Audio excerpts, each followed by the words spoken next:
the 17th of July, the SBU attacked facilities of Russia's nuclear triad.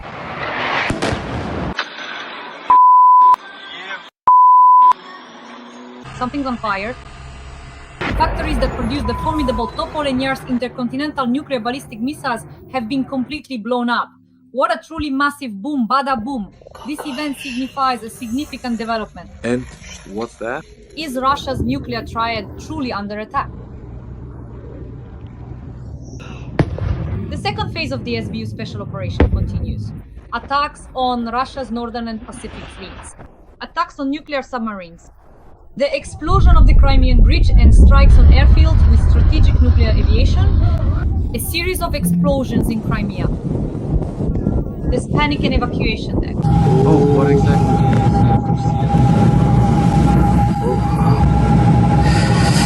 Ouch! Friends, this morning an emergency occurred on the Crimean bridge. Oh, damn it all. Here we are. An emergency situation on the Crimean bridge. As a result of the incident, car traffic on the Crimean bridge has been stopped. We've been standing here since 4:25 in the morning. Around 5 o'clock, by 6, they turned us around here and sent everyone home to rest. We ask all guests and residents of Crimea to use the land corridor through the new regions of the Russian Federation. We'll discuss all of this today with Dmytro Gordon as usual. Right now, he's back on Neftenes. Breaking news, friends, it's July 17th, and of course there are sensational news stories. America is ready for war with Russia because Senator Lindsey Graham stated that if Russia doesn't stop, it will be like with Iran. The US will strike the Kremlin's and Crimea's nuclear infrastructure. Tomahawks, JASSMs, Taurus missiles, Ukrainian ballistic missiles. Against this backdrop, there are explosions in Sevastopol, the destruction of the Black Sea Fleet, and attacks on submarines. Whoa! This is no longer a threat. This is a real plan. According to intelligence, there are storage sites for nuclear warheads, strategic air bases, and facilities of the Russian Federation's triad in Crimea. That's exactly where they could strike. Panic among the command, evacuation of Sevastopol, explosions in Dzhankoi, Kursk, Moscow, and the Moscow region. America has warned of the next strike on Russia. What does this mean? As usual on Thursdays, we're discussing this with Dmytro Gordon. Dmitry Ilyich, welcome. Hello, Dasha, and hello to our esteemed audience. Friends, as always, please like this video. In the comments, let us know what you think about the strikes on Russia's nuclear triad, about, let's say, Lindsey Graham's threats, and about the possibility of Ukraine receiving JASSM and Tomahawk missiles. Dmytro Ilyich, the floor is yours. Tomahawks and Tamamyavki. So what do I think about strikes on the nuclear triad? The Americans will not strike the nuclear triad. That's out of the question. There's really nothing to discuss here because, well, they just won't. That's all. It's impossible. Strategic military airfields. That is, Operation Putin is about nuclear facilities, the Pacific Fleet, the Northern Fleet, strategic aviation, all of that. It wasn't the Americans themselves who struck, actually. I'm hinting that it was done with our hands. With our hands, that's quite possible, you see, but not directly at nuclear sites, not at the silos, not at the nuclear missile storage facilities. No, that's a red line, an international red line that no one will cross. I'm sure of that. As for Crimea, now that's where there is significant room for various possibilities and indeed ample room for creative imagination. A huge amount is concentrated in Crimea. Well, the Russians have turned Crimea into a military base. Crimea used to be a place for people to relax, but now it's a military base, heavily fortified, with nuclear warheads, apparently, and a huge number of troops, equipment, and everything that goes with it. Crimea is Ukrainian territory. Just a reminder, in case anyone has forgotten, that's why we do whatever we want with our own territory. If we have the means to do something, then of course, the cards are in our hands. Ideally, of course, we would cut off and blockade Crimea, somehow bomb everything in Crimea that is related to military infrastructure. Everything, take out everything possible, even the impossible. Bomb the Crimean bridge so there's no way to deliver ammunition and so on. Bomb the railway that the Russians built to Mariupol, and then there will be an ambush, then a siege, then a blockade, then it'll be a real mess. That's it. But in order to do this, of course, we know all the coordinates, everything. Well, in general, everything is known. To do this, you need missiles, you need a political decision. There is a political decision, there is political will. The missiles are already available and more are on the way. So I think the probability is high. Of Crimea getting wrecked, I think the probability of that is very high. And I think our audience will agree. Write in the comments below whether you agree with Dmytro Ilyich and what you think the probability is in percentage terms. We are very interested. Dmytro Ilyich, Crimea is just asking for a Dasha. Crimea is asking to get hit. Well, it is. Because, I repeat, it's our territory. There is a lot of enemy military force and equipment there.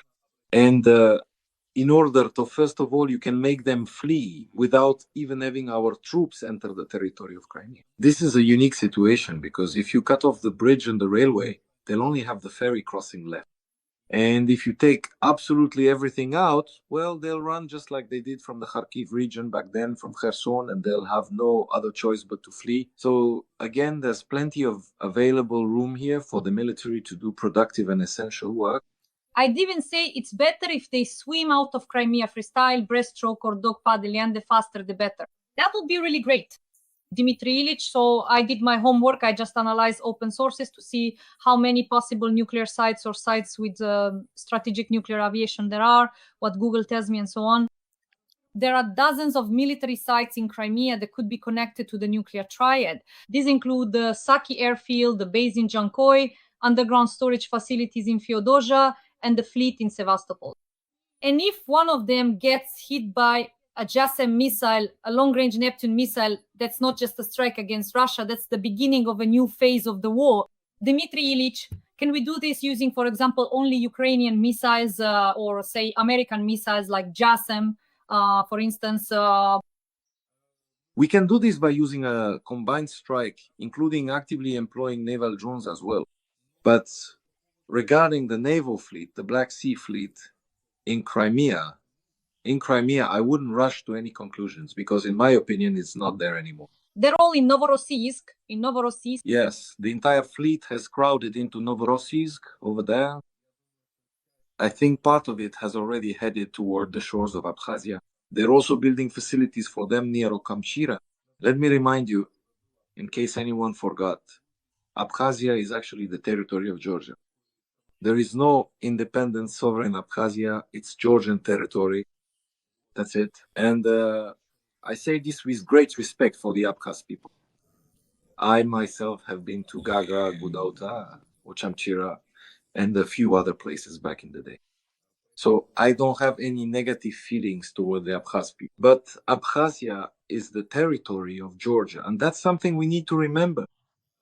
And it was the Russians who separated Abkhazia from Georgia. It was the Russians who did this. Let me remind you. Abkhaz and Georgians used to live together perfectly well. Perfect. And they will live together perfectly well again. And the Ossetians too, they have families in common. And yet suddenly they were made into enemies. It's all the Russians. It's their tactic. They've always used this divide and conquer strategy throughout the former Soviet Union. And as a result, Armenians and Azerbaijanis, between whom there seemed to be terrible enmity, are soon going to sign a peace treaty, Armenia and Azerbaijan, without Russia's involvement. And why is Russia even needed at all? Who is she to decide anything? And this is happening, I should note, thanks to Ukraine, because if Ukraine hadn't bravely resisted Russia, neither Armenia nor Azerbaijan would have been able to raise their voices. We have to acknowledge that. Now, regarding the facilities you listed above, well, naturally, these military facilities are just asking for it. They're practically saying, attack me, attack. That's right. Moreover, I repeat, we have all the necessary data. We have many partisans in Crimea, and there are still many people in Crimea who sympathize with Ukraine. Let's not forget that either. And of course, we have everything we need to strike. But with what should we strike? Well, we have a military command. They're smarter than I am. They'll decide. As for the truly important topic, this is indeed the second significant topic I have picked. It's about the Tomahawk and JASSM missile strikes, which have been extensively hyped up in the media for several days now. What's going on? At first, there was a media leak. Supposedly, Trump spoke with Zelensky by phone and in a private conversation said, "Why aren't you striking St. Petersburg and Moscow?" And Zelensky asks, "But with what should we strike, Mr. Trump?" And at that point, Trump offers him missiles, American JASMs, and so on. This kind of information story came out, and it forced Trump to justify himself. But the fact remains, Russian propaganda was furious. What does it mean to strike Moscow and St. Petersburg? Let's discuss the possibility that Ukraine has been given the green light for attacks on Moscow and St. Petersburg on military targets. I will. Let me remind you that Ukraine has already been striking both Moscow and St. Petersburg for quite some time. With what? With drones? Not with missiles, with drones.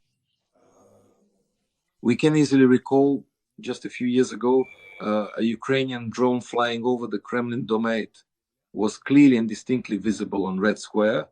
It was shot down just as it was about to descend there, right above the historic site. We remember 3 strikes in roughly the same spot in Moscow City. We remember drones over Moscow and over St. Petersburg. That we remember. As for missile strikes, could Trump have said something like that? Well, of course, yes. Why not? Well, if Russia is striking Kyiv and other cities, the question naturally arises. Trump was right to ask Zelensky, why aren't you striking back? And Zelensky answered correctly, well, give us missiles that can reach there and we will strike.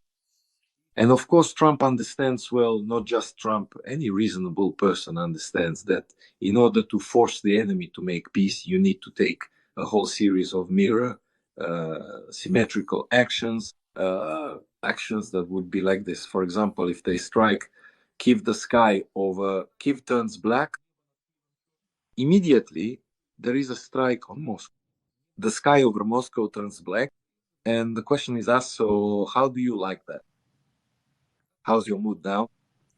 Are you going to keep striking? We will. Well, let's give it a try. They strike again, we strike again, until they start thinking, and you have to strike at Moscow. Petersburg, Petersburg is something else. I stick to the following logic. All major and minor affairs are always handled in the capitals of states. All uprisings start in the capitals. All decisions are made in the capitals.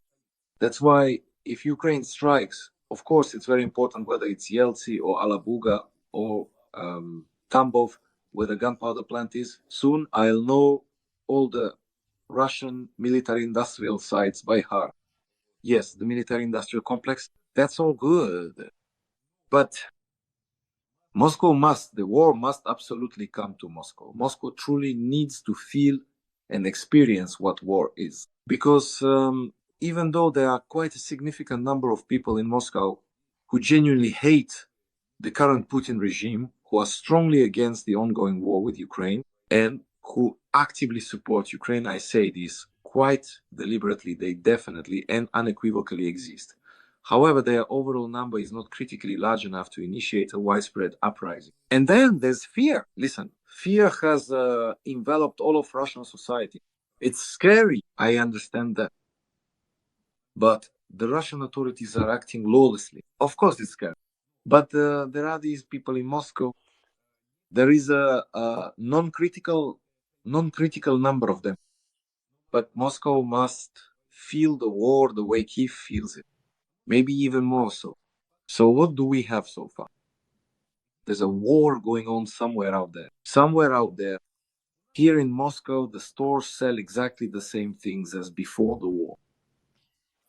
In restaurants, on the Patriarch Ponds, or in 5-star hotels, they serve oysters with Chanticleer, just like they always did. Nothing has changed.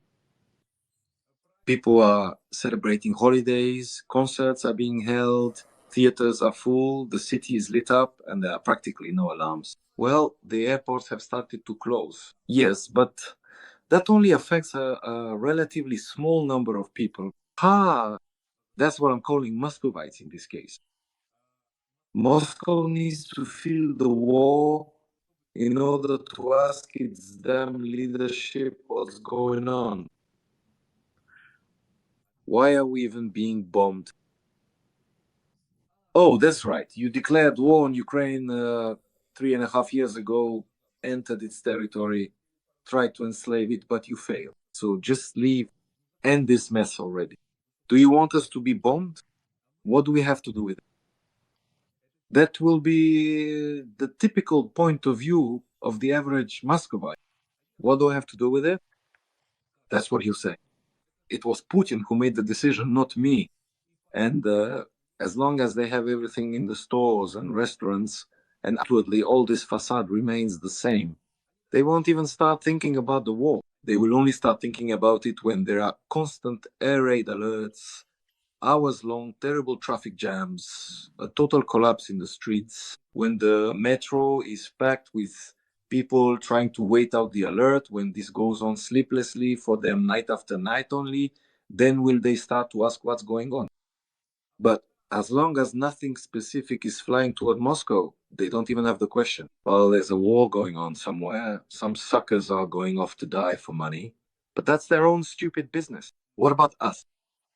We didn't start this. Putin needs it this way. To hell with them, with Putin, and with those suckers who go off to die for cash and end up dead.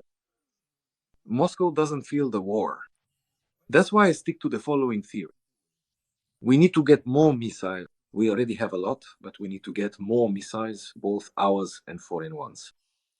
After that, I think Volodymyr Zelensky can confidently address Putin and say, Vladimir Putin officially declared that if, starting from midnight tomorrow, missiles and drones fly into Ukrainian territory, we will strike back multiple times. That's it. If they do, well, then an intense bombing of Moscow begins. Not residential neighborhoods, God forbid, not civilians, not, I don't know, kindergartens like those bastards did here with Ahmadid Hospital launching missiles. No. Military targets. Concentrations of military equipment, the general staff, anything military related. Right there, right there. That's what I support. I believe that's how it should be. This is war, guys. We didn't start it. You've been engaging in terrorism for 3.5 years. You're terrorizing the peaceful Ukrainian population. Many of our children are already stuttering from the horror. We are raising a generation of war children. What did you think? That you'd get away with it? No, you won't.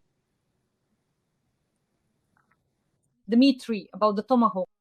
Why is this being hyped up in the media, right? But we all understand perfectly well that unfortunately Ukraine won't get Tomahawks, but still there's all this media buzz. I don't know. Well, look, Trump is an interesting guy. I've already told you, remember? Trump is not the hero of my story. I'll say it again. He's ours. I'll say it again, definitely not the hero of my story, but a truly damn interesting figure. Dasha, we've talked about this many times. Remember, I said that no one is allowed to mock the greatest and most powerful country in the world and its legitimately elected president. We've discussed this constantly. I said that sooner or later, Trump or those behind Trump would lose their patience, they'd get furious, they'd just become enraged, and then Putin will be in real trouble.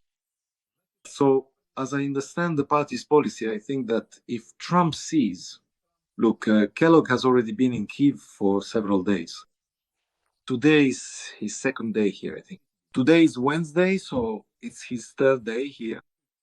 Kellogg has been in Kyiv for 3 days and will stay another 4 days. Everyone's already saying we need to set up a duty roster for American leaders and officials. Because as long as Kellogg is here, Kyiv isn't being bombed. Yes. This only means one thing. Putin is scared. I'm just calling things by their names. Bombing Kyiv while Americans are here would mean he's afraid of America, afraid of Trump. It's only logical if he really didn't care. If he was such a tough guy, I do whatever I want. Like Kellogg, I don't give a damn. He would just bomb everything and everyone. No, he's not bombing. If he's not bombing, it means he's afraid. He's not made of steel, he's scared, he's nervous. So let's not make him out to be some kind of monster who fears nothing. No. He's human with his own fears. We absolutely need to bring those deep-seated fears to the very surface, truly stir them up, and then effectively use those very fears directly against him. So about Donald Trump, if Vladimir Putin keeps making a complete fool out of Trump and keeps playing incredibly dumb himself, if he continues to openly mock him in front of the entire world, Trump says, enough, this needs to stop, but Putin keeps fighting. I absolutely wouldn't rule out that Trump might launch tomahawks. Really, I absolutely wouldn't rule it out. Why not? He's unrestrained, he's tough, we can see that. He's capable of making decisions that are non-linear. He's capable of taking action. In business, you can't succeed if you just follow a template. Business favors people who want cookie cutter, and Trump came to our world from that environment. That's why he acts the same way in politics. That's why I have a feeling, a strong one, in fact, that if Putin starts acting up, it'll come to tomahawks and quickly. Dmitry Ilyich, naturally, Trump said that after the 50 days he gave Putin to make peace or reach a peace agreement, the Russian leader will want peace. That's what Trump thinks. He often says he wants peace. I think he does want it. I hope he wants it. We'll find out soon. End of quote. So then the US president said that... Sorry, Dasha, there was a song like that. You want to, but you stay silent. See, he wants to, but he stays silent. Yes. Unfortunately, he neither wants to nor stays silent, but attacks and kills. The US president has now said that he does not plan to provide Ukraine with long-range weapons. The part about jazz is unclear. Reuters further writes that despite threats to increase sanctions, Putin will expand territorial claims as his troops advance. He intends to continue military actions until the West accepts his terms for peace. What confuses me? Here's what confuses me about this 50-day time frame. Honestly, I have to say, it confuses me. Why 50 days? Why not 20 days? Why not 10? Why not 3 days? Why 50? This is what I'm ready to discuss the topic, because I did the math right away. Well, that's roughly until the 1st of September. And by the 1st of September, summer is over. And summer is the best opportunity to go on the offensive.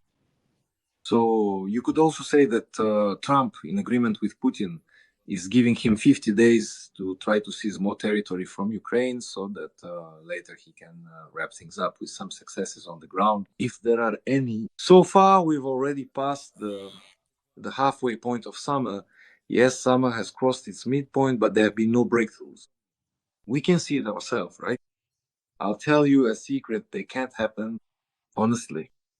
Well, unless something extraordinary happens, but they can't happen, and it's a long story why. Well, the military explains to me why breakthroughs in principle are impossible.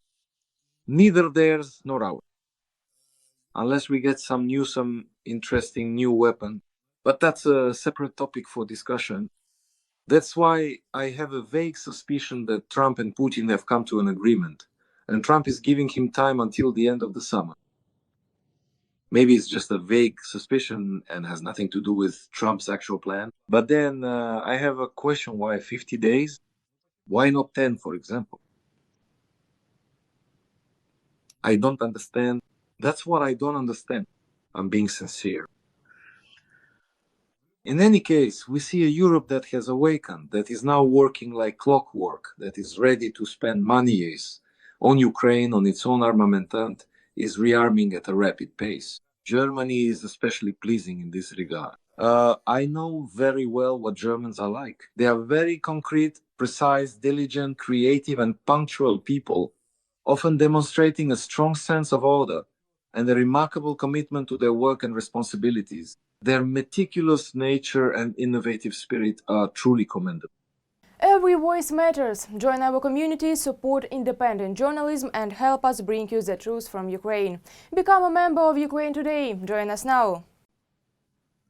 If they need something, they'll make it, and they'll do it at the highest level. From the most sophisticated medical equipment to Mercedes cars. So, of course, I imagine, and we also know a bit of history with you, how Germans know how to pull themselves together in tough times. What is the German war machine? So I suspect that the Germans, well, they snapped out of it quickly this time. Their largest corporation hired 70,000 people quickly. And now it's operating in such a way that its shares have surpassed the combined value of Mercedes and BMW shares. It is second only to Lockheed Martin, the American Defense Corporation. So I think the Germans will now be the locomotive of Europe. Europe will rearm quickly while simultaneously arming Ukraine. They won't back down anymore. They've understood everything about Russia. No one needs to explain anything about Russia to anyone anymore. Everyone already understands everything. There's no way back. Except for Trump. Trump still except for Trump. Trump still lives in illusions, saying he's not on anyone's side, that no one supports him, and so on and so forth. Yes, let's not demonize Trump. He handles that perfectly well on his own, Dmytro Ilyich. Trump is a negotiator. Trump under Staluki, well, I've said this before, is giving him a chance. To Putin, he said, this is my friend. I get along great with him. He didn't vote for the UN resolutions. He said, right now we won't give anything to Ukraine. And Zelensky is bad. He doesn't respect me. He doesn't thank me. And we gave them so much. And if you went for Biden, but me, and so on. He was passing the ball. That's diplomacy. He was passing the ball to Putin. Look, I'm behaving reasonably toward you. Come on, wrap it up. I need you to finish this. People close to Trump tell me that Trump genuinely doesn't understand why anyone would fight at all when you could be making money, trading, making money, doing business. But it's the fools who fight. Well, fools fight, smart people make money. And that's why he genuinely wants to end this war. And to Putin, he's like, here's a pass, here's another pass for you. Look, I'm being reasonable now. It's your move. Come on, your turn. But Putin doesn't. Putin says Trump is a wonderful person. We had a great conversation, and then he bombs Kyiv. And as I said, one day Trump's patience will run out. It will run out. Well, and it did run out. How else could it have been? What, was Putin supposed to make a laughing stock out of Trump or something? Would he have mocked him in front of everyone? How do you imagine that happen? Just compare America with all its power and compare it to Russia. Besides, yes, America, people tell me Trump is going to abandon Ukraine now.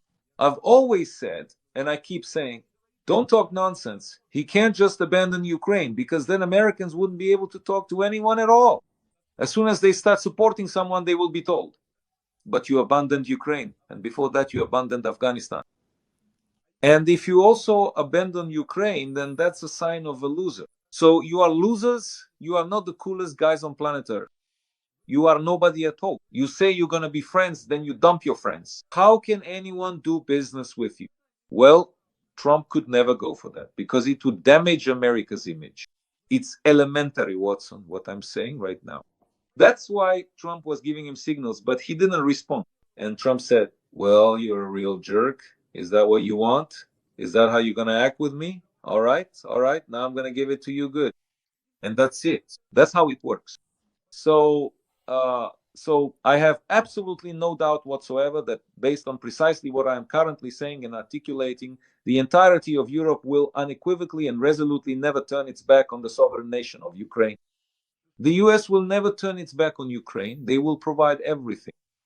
And here, look how the interests have aligned. The interests have matched up phenomenally. The Americans are showing themselves as the masters of the war.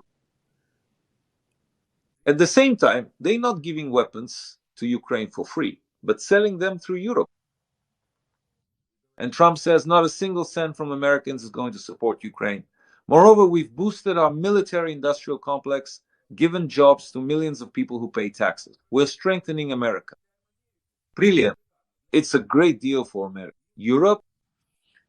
For Europe, it's a great deal too. Europe has the money, and spending it on armaments is wonderful. Now, with these weapons, Ukraine will be able to handle Russia. It's good for Europe, but it's good for us too. Here, the only one suffering is Putin. Only the Russian side is at a loss. Everyone else is benefiting, absolutely everyone. That's why we should be in a good mood, in my opinion. There's no reason to feel bad. Ideally, of course, it would be great if Kellogg could stay here a bit longer. And I would like to appeal to Vitaly Klitschko to grant Mr. Kellogg an apartment in Ukraine on behalf of the city, and to Volodymyr Zelensky to grant Ukrainian citizenship to Mr. Kellogg.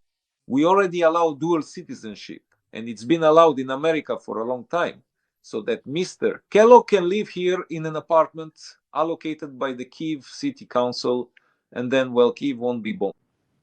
That's it. Dmitry Ilyich, regarding military aid, or more precisely, the purchase of American weapons by our partners. So, under Trump's initiative, Germany, the United Kingdom, the Netherlands, Norway, Denmark, and Canada have agreed to finance American weapons for Ukraine. At the same time, France will not join, Italy will not join, and the Czech Republic will not join. They will not buy weapons from the US. Why? I think it's much simpler than that. The coalition countries have divided the responsibilities among themselves. Right. So the French, they have a powerful military industry. I think the French will manufacture their own weapons and supply them to Ukraine. So that will be their contribution. Some will produce their own, like the French. The Czechs, they also have a formidable military industry dating back to the 1930s. Škoda was operating there. Hitler dreamed of capturing Czechoslovakia as quickly as possible, along with Škoda, which was running at full capacity for the military complex. So I think these countries will simply make their contribution with their own products. And some, like Germany, will contribute both with their own products and by purchasing from others. So they will come to an agreement, they will reach an agreement. The main thing to understand, Dasha, is that the verdict for Putin and Russia has been signed and there is no turning back. That is absolutely clear to me. No one is going to back down. They will press him until the end, because otherwise it would be bad for them. They understand after a listen, it would be naive, it would be foolish to imagine, yes, foolish, that the whole world loves Ukraine so much that they're willing to spend their own money just so Ukraine can hold on. But every leader of every country thinks first and foremost about their own country. It's in the Europeans' interest for Ukraine to win, because if Ukraine, God forbid, were to lose, Putin would rush further towards them, drunk on Ukrainian blood. He would go after them. He would definitely go into the Baltic countries. He would rush into Poland. And the French, for example, think, well, okay, he won't go to France, that's clear, but he will go to the Baltic countries. But then we have to stand up for the Baltic countries. According to Article 5, we have to go to war with Russia. So one way or another, do you understand what the situation is? That's why we need to support Ukraine, so that Ukraine can deal with these fascists, and then everything will be fine for Europe. Dmitry Ilyich, of course, the most important news is the 18th package of EU sanctions against Russia. They will continue to discuss it all the way until July 18th. Discussion of the 18th package of sanctions against Russia will be included in the agenda of the EU Council meeting on general issues on the 18th of July. Slovakia and Malta are still blocking. They don't want to, well, that's a problem. Today, Kallas said that this is very bad, but again, they cannot accept this 18th Dasha package to the opinion of the matter. What kind of package? 18th. Therefore, which July should it be considered? In general, the 18th, that's logic. This is clear. Yes, that's exactly how it works. The 17th package was examined on the 17th. Are you interested in numerology? Let's be honest. No, not at all. Not at all? Look, our interview comes out on the 17th of July, 2025. Just for a moment, the 17th. As my favorite Vysotsky sang, I pity you devotees of fatal dates and numbers. So that means he wasn't talking about us. So Malta and Slovakia too. Well, Fico, it's clear that he's a scoundrel. It's obvious that he's funded by Russia, just like Orban. Another scoundrel. There you go. But in this case, Dasha, it's all about bargaining. I mean, it's like a European marketplace where everyone is told you have to sign and everyone understands. Yes, you have to sign. Fico's task from Putin is to stall things. But there are certain points after all. He doesn't live in Russia or with Russia. He lives in the European Union, so there are levels of pressure on him as well. And in the end, they tell him, what do you want? He says, well, I would, well, this. Well, this? Well, then here you go. Take this. And this too? And this too? Now you're getting greedy? Then we'll prepare something bad for you right now. It's all very simple. Slovakia is a small country. It depends on the decisions of the European Union, of Germany, of France. Well, that's all obvious. So no, they'll put up some resistance just for show. Fico will work off the money that Putin sent him for his disruptive activities within the European Union. And in the end, everyone will agree and the 18th package will be implemented. No one will be able to do anything about it. Of course. So we've established that. Now, as for the 17 Patriot systems, so as usual, Trump said 17 Patriot systems. After that, no one understood what he meant, whether he was talking about launches or systems. He didn't understand it himself. So Trump himself called Merkel after another attack on Ukraine and unexpectedly agreed to sell more Patriots. According to the Wall Street Journal, Donald Trump surprised German Chancellor Merz when, after another Russian strike on Ukraine, he called him personally and agreed to sell not 2, but 5 Patriot systems to Kyiv. The Wall Street Journal reports 5 systems. Trump said 17. What's going on? It looks like Trump confused systems with batteries. Probably 5 systems, 17 batteries. But we need to wait and see. So we're not just guessing blindly. Otherwise, that wouldn't be right. We need to wait for specifics. Trump could have mixed it up, or there could have been translation issues. He could have, you know how Trump talks. I've noticed he often skips words. He often leaves out connecting words. So he could have said systems or batteries. He just skipped it, said 17 Patriots. Then he moved on. His mind works fast. You can tell it's quick. That's it. And that's why we'll soon find out what's actually there and how many there will be. Dmytro, now let's talk about Melania Trump.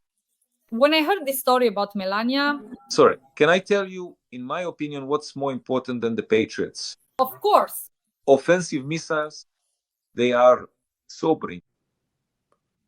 They really sober you up. If it were up to me, I'd get a bunch of offensive missiles, if that's possible. And then you would speak to Putin in the language of ultimatums. 1 more missile at Kyiv and tomorrow 3 at Moscow. For every one of your missiles, we'll respond with 3.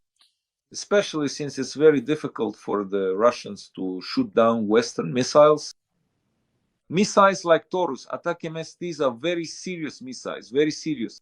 And of course they will shoot some down, but most will reach their targets. And that will be serious. These strikes, though, you understand, strikes on Moscow were nails in the coffin of Putin and his regime. This needs to be understood very clearly. But anyone in Russia will say, well, look where we've ended up. We used to live normally. These are simple, basic thoughts. We lived normally until that bastard went to war in Ukraine. And now we're being hit. So what's happening? Is it him who brought us to this? So is he to blame? It used to be fine and now it's bad. That's how ordinary people think. If he had taken Ukraine in 3 days, or hell with it, in half a year, the overwhelming majority of the Russian population would have said, well done. That's right. You taught those Nazis, those Banderites a lesson. You punished them properly. You showed the strength of Russian weapons the right way. But since he's been bogged down for 3.5 years, Russia has lost almost 1 million people. There are economic problems and it's only getting worse and worse. That's when they start. Their people, after all, they start to react. It was supposed to be good, but what is this? What? Why did it have to be this way? As Russians say, so what? So what? We had a guy in the army. He used to say, what? What? So what? There you go. That's exactly what I want to say to all Russians. So does that mean just missiles could reach Moscow and St. Petersburg? Well, for Ukrainians, just missiles are better than an orgasm. See, I'm already writing poetry. So of course they could reach there. I'll tell you more. They almost certainly will. God willing. Petersburg, again, for me, Petersburg is not a priority city. I would direct everything at Moscow. Everything that's available at Moscow, at Moscow, at Moscow. Everything happens in the capital. Everything is decided in the capital. At Moscow, that's it. Everything goes there.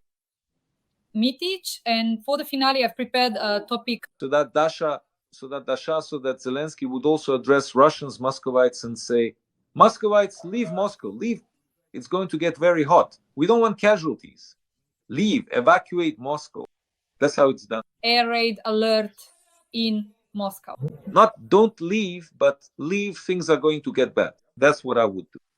I'd really like to hear those Soviet phrases, air raid alert in Moscow. Only, I want all of that to actually be in Moscow. But they do have it. They do. Just not as much as they really should be. Dmytrik for the finale, Melania Trump. Her name is Melania Trump or Trumpenko. So when Trump said this at the press conference, I think it was with Mark Rutte, the NATO Secretary General, I thought that this was the way he wanted to present why he made this decision. It's a kind of soft PR approach that he just used as a communicator to get his point across, when in fact Melania Trump never actually said that. It's just a way of presenting the material, a little trick. But since Melania Trump is friends with Alexandra Nikolenko, Miss Ukraine, who, by the way, married Trump's business partner, thanks to Melania Trump, and they lived together in the same room when they participated in beauty pageants, do you think?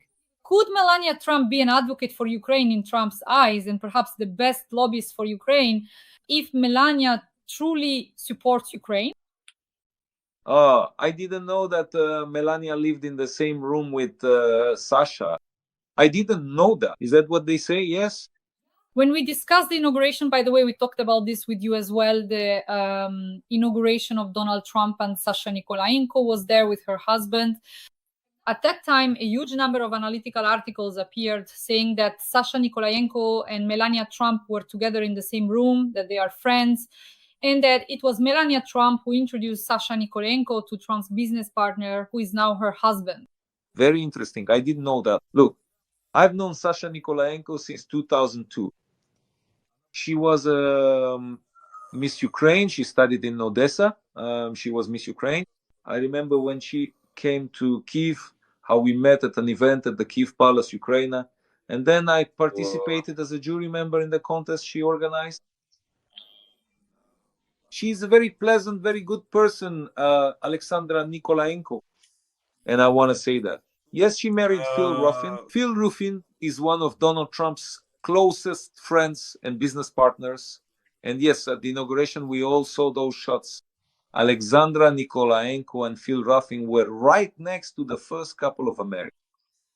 Of course, Sasha can't help but care deeply about the fate of her homeland. Undoubtedly, she is a person, a living person. And it's quite possible that she and Melania Trump somehow played a role in getting Trump to turn toward Ukraine. But that's more in the realm of reading tea leaves. I don't know that for sure, but I can find out. There you go. And that's a wonderful ending, dear audience. Next time, Dmitry Ilyich will come with new insider information. Next Thursday, he will tell you the whole story, whether Melania really does have a close relationship with Sasha Nikolenko now, what happened, and our audience will be waiting for it. Right now, someone from their very closest and most intimate circle is watching us, observing our every move.